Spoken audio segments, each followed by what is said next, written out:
Students, आज की इस वीडियो में हम पढ़ेंगे पी ब्लॉक एलिमेंट्स के बारे में। तो सबसे पहले क्वेश्चन उठता है कि ये पी ब्लॉक एलिमेंट्स क्या होते हैं।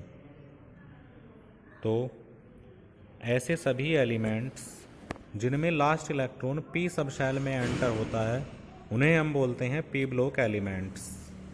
तो the elements in which last electron enter in P subshell are called P block elements.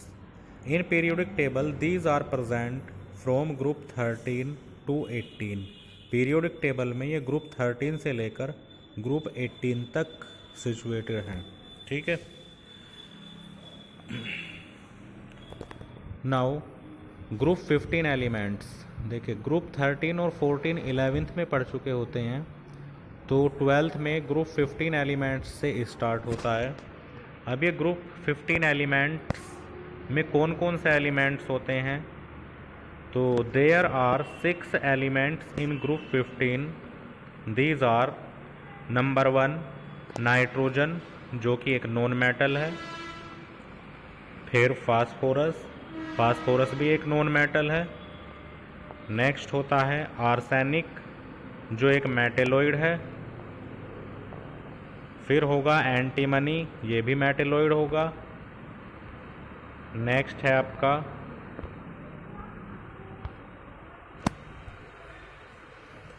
Bismuth, ये टिपिकली मेटल होता है। और लास्ट में होता है मॉस्कोवियम, ये भी टिपिकल मेटल है। तो देखिए जैसे ही हम ग्रुप में ऊपर से नीचे को चलते हैं तो मेटेलिक प्रॉपर्टीज़ की इंक्रीज होती जाती है।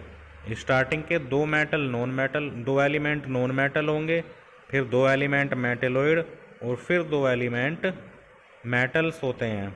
इसमें जो लास्ट वाला एलिमेंट होता है मॉस्कोवियम, ये एक रेडियो एक्टिव एलिमेंट्स भी होता है। ठीक है। अब अगर इनकी प्रॉपर्टीज़ की बात करें हम ग्रुप 15 की प्रॉपर्टीज़, तो पहली प्रॉपर्टी होती है इलेक्ट्रॉनिक कॉन्फ़िगरेशन। ठीक है।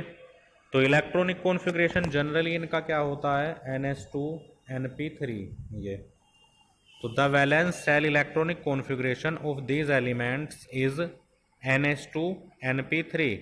इसका मतलब इसमें s ऑर्बिटल कंप्लीट होता है और p हाफ फिल्ड होता है, जिसके कारण ये एक्स्ट्रा स्टेबल पाया जाता है। ठीक है। नेक्स्ट प्रॉपर्टी है आपकी एटॉमिक एंड आयनिक रेडियाई। तो एटॉमिक और आयनिक रेडियाई होती क्या है, एक बार ये समझेंगे।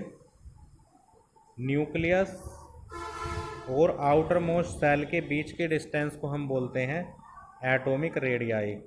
तो जैसे जैसे नंबर ऑफ सेल बढ़ती चली जाती हैं, एटॉमिक रेडियाई भी इंक्रीज होती जाती हैं। ठीक है। कैसे, covalent and ionic radii increase in size down the group. जैसे ही हम ग्रुप में ऊपर से नीचे बढ़ते हैं तो एटॉमिक और आयनिक साइज इनका बढ़ता चला जाता है। There is a considerable increase in covalent radius from N to P, यानी कि N से और P तक तो ये लगातार बढ़ती है।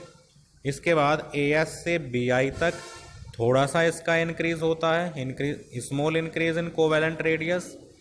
एंड ऐसा क्यों है, due to presence of completely filled D या F orbital in heavier members. और ये स्क्रीनिंग इफेक्ट शो करते हैं। तो N से P तक तो ये तेज़ी से इंक्रीज होगी, इसके बाद AS से BI तक ये धीरे धीरे इंक्रीज होती है due to presence of D electrons. और वो क्या शो करते हैं, स्क्रीनिंग इफेक्ट शो करते हैं, जिसके कारण ये तेज़ी से इंक्रीज नहीं होते। ठीक है। नेक्स्ट प्रॉपर्टी है आयोनाइजेशन एंथैल्पी। तो आयोनाइजेशन एंथैल्पी होती क्या है, किसी भी एटम के आउटर मोस्ट सेल से इलेक्ट्रॉन को बाहर निकालने के लिए जितनी एनर्जी की रिक्वायरमेंट होती है उसे हम बोलते हैं आयोनाइजेशन एंथैल्पी। और जैसे ही हम ग्रुप में ऊपर से नीचे तक जाते हैं तो आयोनाइजेशन एंथैल्पी घटती चली जाती है। तो एक बार देखें स्क्रीन पर, ionisation enthalpy decrease down the group due to gradual increase in atomic size. क्योंकि एटॉमिक साइज बढ़ता है तो न्यूक्लियस और आउटर मोस्ट सेल के बीच की डिस्टेंस बढ़ेगी जिसके कारण अट्रैक्शन फोर्स घटेगा, और अट्रैक्शन फोर्स जब घटता है तो इजीली इलेक्ट्रॉन बाहर निकल जाएगा, आयोनाइजेशन एंथैल्पी भी कम होगी। बिकॉज आगे देखें, because of extra stable half filled P orbital electronic configuration, क्योंकि इनका इलेक्ट्रॉनिक कॉन्फ़िगरेशन होता है NS2 NP3, इसका मतलब P सब शेल हाफ फिल्ड है जो इसे एक्स्ट्रा स्टेबिलिटी देती है, तो उसके कारण the ionisation enthalpy of group 15 element is much greater than that of group 14 elements. ठीक है, देखिए पीरियड में लेफ्ट टू राइट जाने पर आयोनाइजेशन एंथैल्पी बढ़ती चली जाती है। ठीक है, तो इसका मतलब ग्रुप 15 की आयोनाइजेशन एंथैल्पी ग्रुप 14 से ज़्यादा तो होगी, लेकिन क्योंकि इसमें half filled stable electronic configuration है तो इसीलिए इनकी आयोनाइजेशन एंथैल्पी ग्रुप 14 से काफ़ी ज़्यादा होती है। ठीक है, the order of successive ionisation enthalpy as expected is ΔIH1, यानी कि फर्स्ट आयोनाइजेशन एंथैल्पी कम होती है, सेकंड आयोनाइजेशन एंथैल्पी उससे ज़्यादा होती है, और थर्ड आयोनाइजेशन एंथैल्पी सबसे ज़्यादा होती है। ये फर्स्ट, सेकंड और थर्ड आयोनाइजेशन एंथैल्पी का मतलब पहला इलेक्ट्रॉन निकालने के लिए जितनी एनर्जी की रिक्वायरमेंट होगी उसे हम फर्स्ट आयोनाइजेशन एंथैल्पी बोलते हैं, सेकंड इलेक्ट्रॉन निकालने के लिए जितनी एनर्जी चाहिए उसे सेकंड आयोनाइजेशन एंथैल्पी, और थर्ड इलेक्ट्रॉन निकालने के लिए जो एनर्जी चाहिए वो थर्ड आयोनाइजेशन एंथैल्पी होती है। ठीक है, तो थर्ड आयोनाइजेशन एंथैल्पी सबसे ज़्यादा होती है, फर्स्ट आयोनाइजेशन एंथैल्पी सबसे कम होती है। नेक्स्ट टॉपिक, नेक्स्ट प्रॉपर्टी होगी इलेक्ट्रोनेगेटिविटी। तो जैसे ही हम ग्रुप में ऊपर से नीचे चलते हैं तो इलेक्ट्रोनेगेटिविटी भी घटती चली जाती है। तो the electronegativity value in general decrease down the group with increase atomic number. तो ग्रुप में ऊपर से नीचे जाने पर एटॉमिक नंबर बढ़ने पर इलेक्ट्रोनेगेटिविटी घटती जाती है। However amongst the heavier elements the difference is not that much pronounced. Next property है ऑक्सीडेशन स्टेट। ठीक है, तो ग्रुप 15 एलिमेंट्स की जनरल जो ऑक्सीडेशन स्टेट होती है वो -3 +3 या +5 हो सकती है, -3 +3 या +5 हो सकती है। अब -3 ऑक्सीडेशन स्टेट किस में होगी ये देखें एक बार।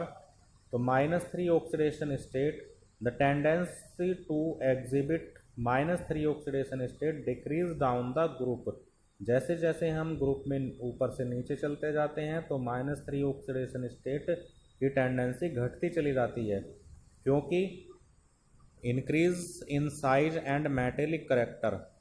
तो साइज के बढ़ने के कारण और मेटेलिक करेक्टर बढ़ने के कारण ग्रुप में ऊपर से नीचे जाने पर ऑक्सीडेशन स्टेट -3 ऑक्सीडेशन स्टेट कम होती चली और ज़्यादा होती चली जाती है। In fact last member of the group bismuth hardly form any compound in -3 oxidation state। Bismuth एक ऐसा कंपाउंड होता है वो मुश्किल से कोई कंपाउंड बनाता है -3 ऑक्सीडेशन स्टेट के साथ। ऐसे ही +5 ऑक्सीडेशन स्टेट देखें, the stability of +5 oxidation state decrease down the group. तो +5 ऑक्सीडेशन स्टेट भी क्या होती है, डिक्रीज होती चली जाती है। The only well characterized Bi5 compound is BiF5। केवल BiF के साथ ही BiF5 एक ही कंपाउंड बनाता है +5 ऑक्सीडेशन स्टेट में।